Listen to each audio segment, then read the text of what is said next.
Today we're going to be looking at motorcycles on the insurance auction lot, IAA. I buy motorcycles from Copart and IAA. I used to broker Auto Bidmaster for Copart, and I used to broker Bid Export for IAA. But today we're going to be looking at a motorcycle I'm actually bidding on. The auction is going on right now, but I want to go over some of the stuff that I'm looking for on this bike and kind of give you guys an idea of what I look for when I'm buying. So IAA.com, and then we're going to type in what I'm looking for, Indian motorcycle.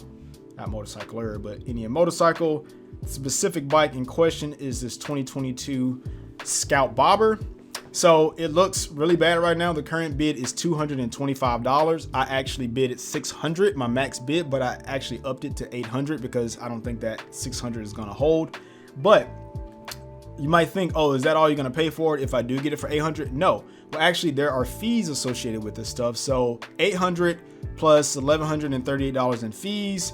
We're looking at right at $1,900 to bring this bike home. This is on my broker site.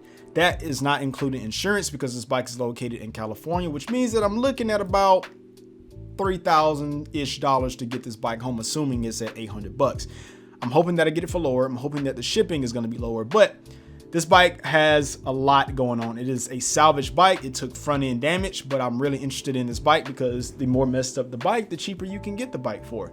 But looking at this, the frame is already screwed up. You're going to need a new frame because on Scouts, the frame is cast aluminum. Unlike Chief, they're tubular, and the engine sits inside of the frame on Scout and Power Plus and Chieftain, Victory Magnum from Polaris. Also, the frame bolts around the engine. So there's a top frame piece, bottom, and different pieces that the engine attaches to versus sitting inside of the frame. Okay.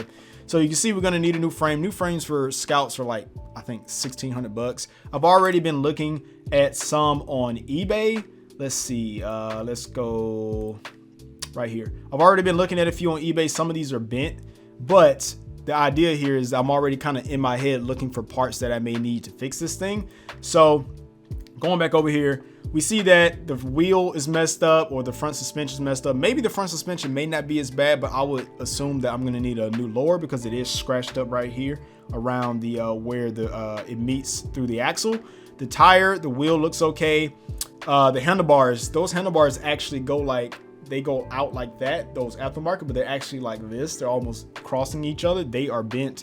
We get a top view of the engine. I can see the spark plug. I don't see the wire for the spark plug, the ignition coil, which means that probably ripped out. Going to need a new connector for that. I can see the throttle body. Right now, I don't see water in it, but that doesn't mean moisture is not getting inside of it. And I also see a lot of running fluid. I'm hoping that fluid is actually radiator fluid because Scouts have radiators. They have antifreeze going through them. And the reason I even wanted a Scout in the first place is because it is very similar to an Indian Challenger in design. It's not exactly the same, but radiator base, liquid cool.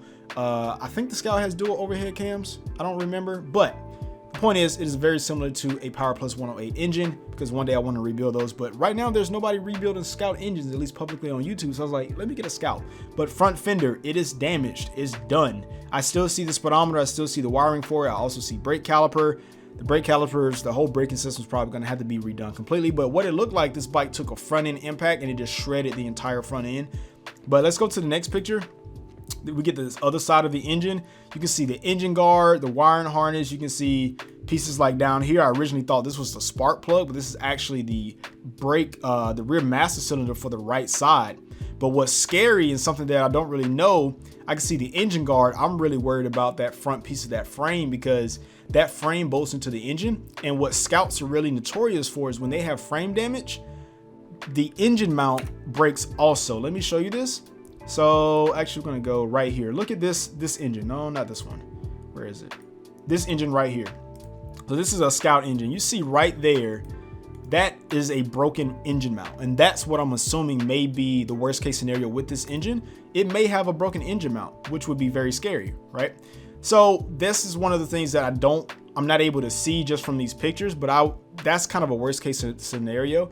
The next thing would be, is the bike actually leaking oil? That would be really bad if it is, but what we could do is tear the engine apart, fix or weld whatever part in this engine is messed up. We've done that before with the cast aluminum Thunderstroke engine block. So it's not the end of the world. Let's go to the next screen. We got the air intake. Actually, let's go back right here. You can see the air intake right there as well. But if you didn't know, the air intake actually goes through the frame. So the air gets sucked through the neck of the frame, and then it goes into the air intake, then goes into the throttle body and into the rest of the bike. So moving on, we also got the key. Let's see, on this side, we can see more lubricant, whether it be radiator or oil on the ground. We get another view of the tank. I thought the tank was actually undamaged. It's not entirely true. You're going to see some damage here in a second, but what's interesting is the rear end of this bike actually looks intact. The rear sprocket, the belt seems to be in a line, because when the bike was in an accident, it seems that the engine stayed mounted to the rear set of the frame, meaning the swing arm, subframe, all that probably is going to be okay. But obviously everything in front of the engine was shredded pretty much. So I would expect that from everything from the front sprocket of the engine, or the rear sprocket of the engine, and the front sprocket and the rear sprocket on the tire, I would assume that all of that is going to be intact, because it appears that pretty much everything forward was damaged. Obviously, we got a custom seat. It looks to be scuffed up. The suspension springs, they look to be scuffed up. You can actually have those powder coated. Springs are really hard to damage on motorcycles, so I wouldn't worry too much about those. The kickstand, surprisingly, is actually okay as well. I found that interesting. Looking back at the rear now, we have another view of the tire, which I thought was interesting. You can see the rotor, the disc for the brakes, is actually bent. Either the rotor is bent or the wheel is bent. I am hoping that the rotor is bent and not the wheel, because the wheel is a little bit more expensive to replace than the rotor. And you can look at the tank. The tank has a dent right here at the bottom right of the tank. The good thing about the Scout is that when you take the fuel pump out, the fuel pump is right there by that dent. You can actually push that dent out fairly easily. But what's also interesting is right here on the bottom right of the tank, there's a slight bend in the tank, which means that there's probably damage there as well, which more than likely can be pushed out. Custom seat seems to actually be really nice. The rear fender actually seems to be also nice. It doesn't look too badly scratched up. Moving on to the other side, more front view of the engine. We get a chance to see a little bit. I guess that's a radiator tube right there. Nothing is really holding this tank. What I would be worried about is when the bike's being transported, is some of that stuff getting damaged even more in the process, because nothing's really holding it down, right? But we get another view of that throttle body and the broken engine mount. What's also interesting to me is that the hand controls are still intact. Those were $450 a piece on Chief. Very expensive. I would be glad to see that those are still there. Looking at this perspective, another one, we get to see more of that oil, or hopefully just radiator fluid. Speedometer looks to be okay. Brakes, again, those are going to have to be completely rebuilt. The forks are probably going to have to be rebuilt, but I would be really shocked to see if those are actually okay. More likely just going to have to get like outer tubes probably refinished or something, or maybe just worst case a full rebuild. But looking at this engine from the right side, we see some residue down here on the ground. What I found interesting is the ground was already dirty. So I'm hoping that the radiator fluid is just making that oil surface more because it's being wet or lubricated. So hopefully this is actually radiator fluid and not oil. That would be really awesome. But what I was telling you earlier, I can't actually see that right engine mount.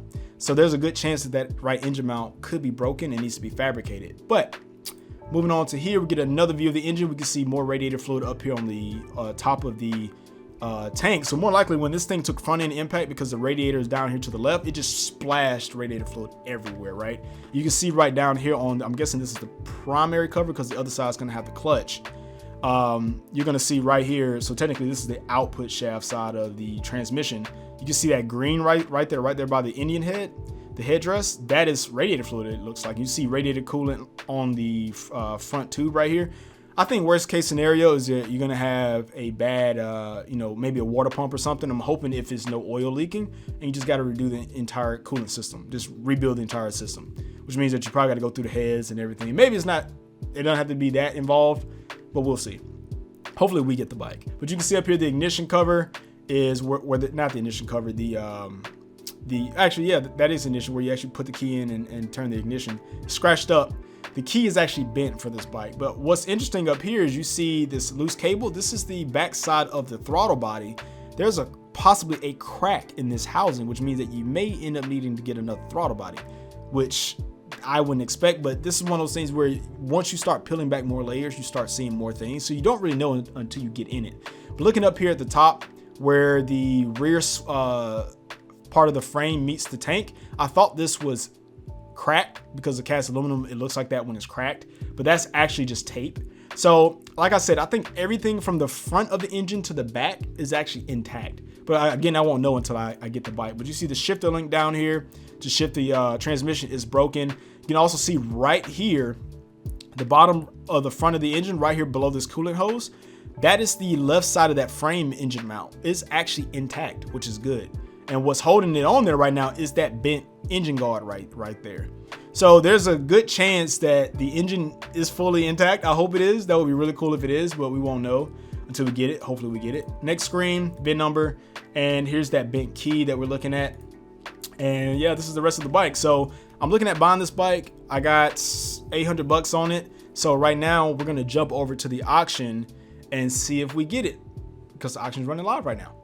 All right, people, we are at the moment of the Scout going up on the block for the auction. There's 2 ahead of it, and not including this one. This is a Sea-Doo, and I'm excited. I have anxiety because I want to win it, but I don't want to overspend for it like I did my Harley, like by 1,000. But I strategically have it at 800. So when it comes up for the auction, if somebody overbids me, then I'm done. I can't bid more because I set it up that way. I don't want to overbid for this thing and end up losing it. I mean, and end up spending way too much for it, because this bike has a lot going on. So if I get it, I get it. If I don't, I don't. There will always be another wreck bike, right? But right now with 2009 Yamaha R6 is up on the chopping block.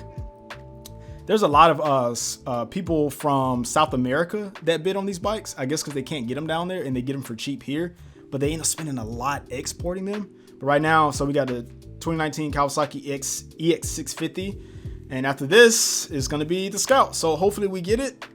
Fingers crossed. Here we go. Nobody bid it on this thing. Here we go. Here we go. Here we go. Here we go. Here we go. 225. Am I going to get outbidded? 450. Am I going to get outbidded? I may get outbidded. I'm going to get outbidded, bro. No. I'm going to get outbidded. It's not worth it to me. It's not worth more than 800. I got outbid. Oh, well. Let's see, how much does it go for? Bro, if it goes for 850, that's crazy to me. Oh, that sucks, man. I wanted this thing, but I didn't want to spend that much for it because I know it's coming from California, and I was gonna have to spend a fortune just to get this thing. So it is what it is. Somebody got it for 900 bucks. I missed it by 100, but more than likely, it probably, even if I bid 900, it would have kept going probably even more. So that sucks, but there would be another bike. So I hope you guys learned something from this. I just got the email that I got outbidded, but it's unfortunate, but there will be another bike, and maybe I'll do more of these. So let me know if you want to see more of these, and yeah, I will catch you in the next one. Peace.